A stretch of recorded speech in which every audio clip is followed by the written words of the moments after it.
Let's look at a couple of more examples where we can solve these trig equations using our factoring methods. Here I have negative 2 sine squared x is equal to 3 sine x plus 1. If you remember back when we solved quadratic equations in previous classes, the way that I solved this type of an equation was to gather all of my terms up onto one side and then see if I could factor it. So I have 0 is equal to positive 2 sine squared x plus 3 sine x plus 1. And since I have a squared term, a regular term, and a constant, I can try to factor this. So I'm going to break it up into its two sets of parentheses. The first term would break up into 2 sine x and sine x.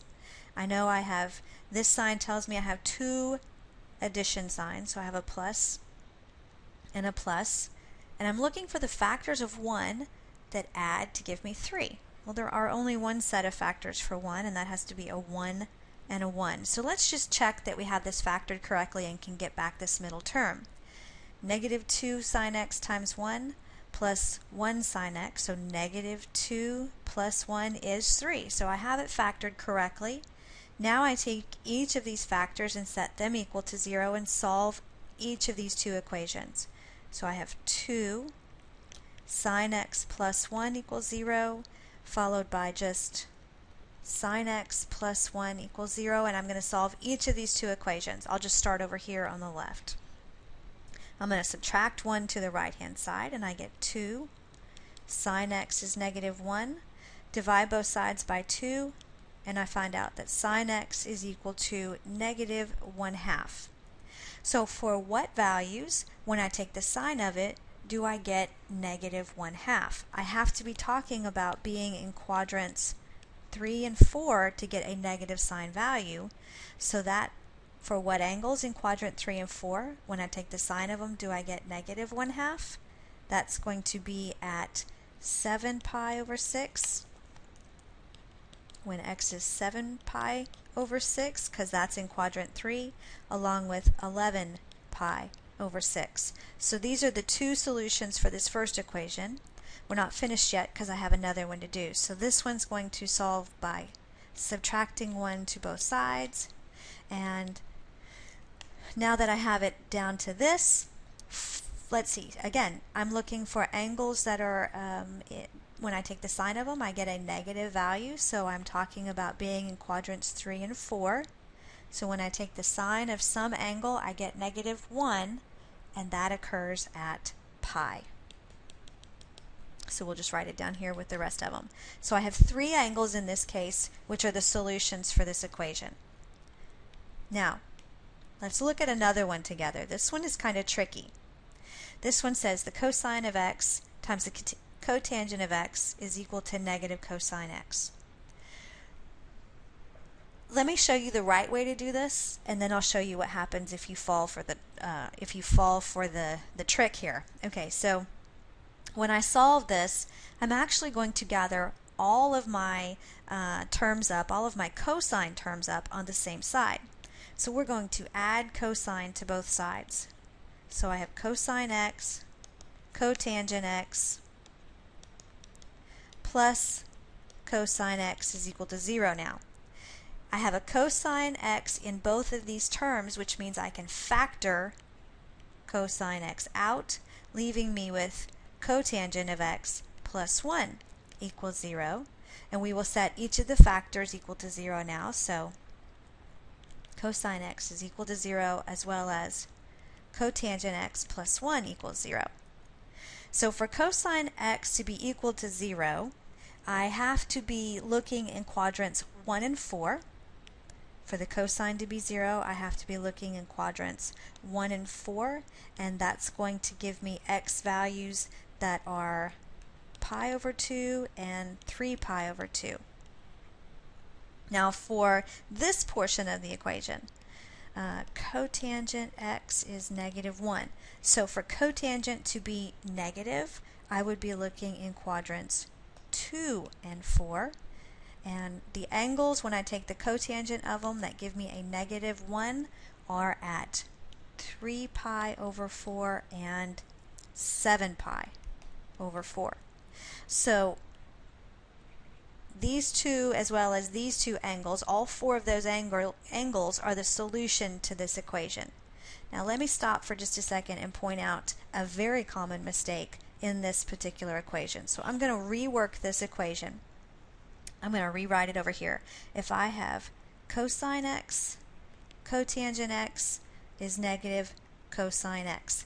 How many of you, and be honest with yourself, would have divided both sides by cosine of x?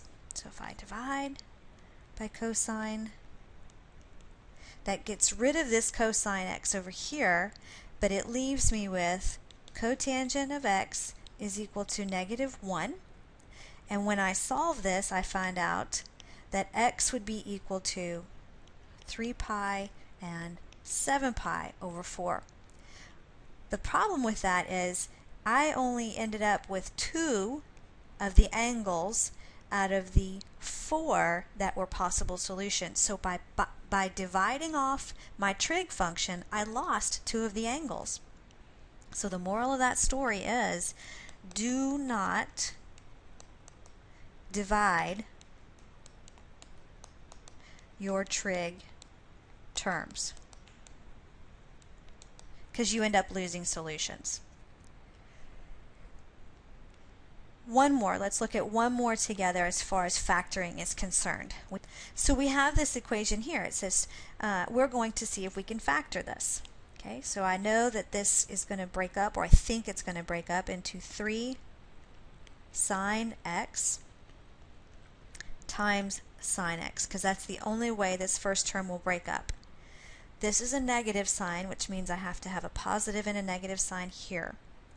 And 2.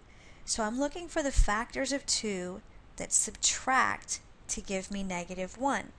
The factors of 2 that subtract to give me a negative 1. So I'm going to put 2 here and a 1 here. So let's check.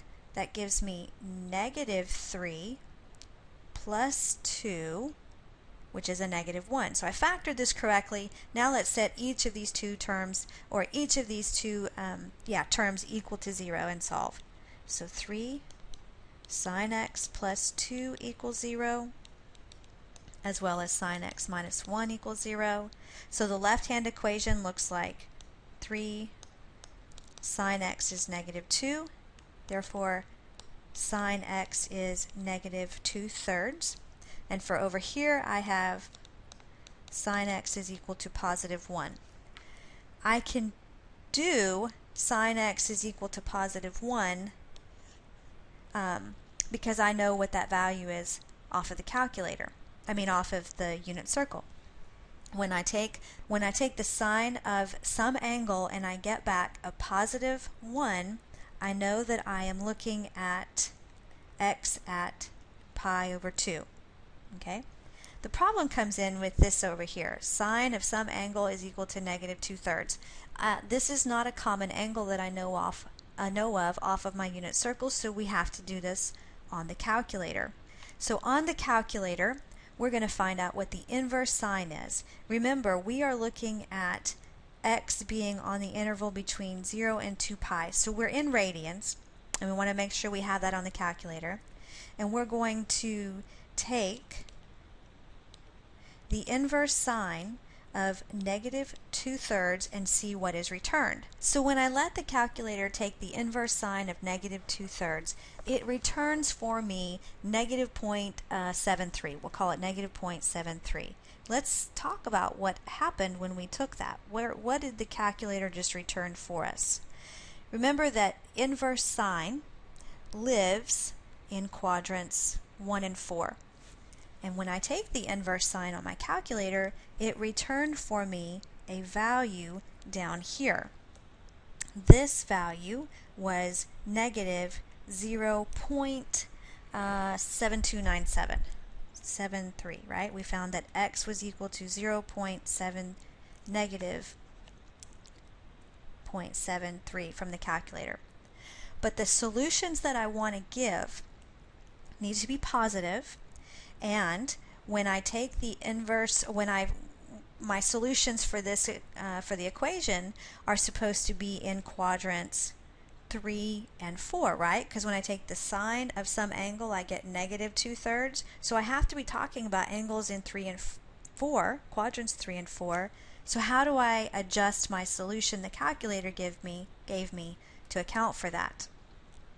Well, if I have this angle here where I just dropped down a negative 0.73, then I know that I also have, because my angles are symmetric, I also have that value over here. And I can find this angle, that positive angle, in quadrant 3, I can find that by taking this 0.73 angle measurement, so 0.73, adding that to pi, because halfway around is pi, plus that little 0.73 gives me that whole angle that I want. And then for the fourth quadrant angle, I could find that by taking several different options, but what if I said 2 pi minus 0.73, or 2 pi plus we'll just call it minus 0.73. And that's going to give me the two angle values I need. When I put that in the calculator and I say 0.73 plus pi, you should have the value 3.87. And when I say 2 pi minus 0.73, you get the angle 5.56 plus pi over 2, and there is your solution to this particular equation. Just remember, when we let the calculator give us a solution, we have to keep in mind what that solution means.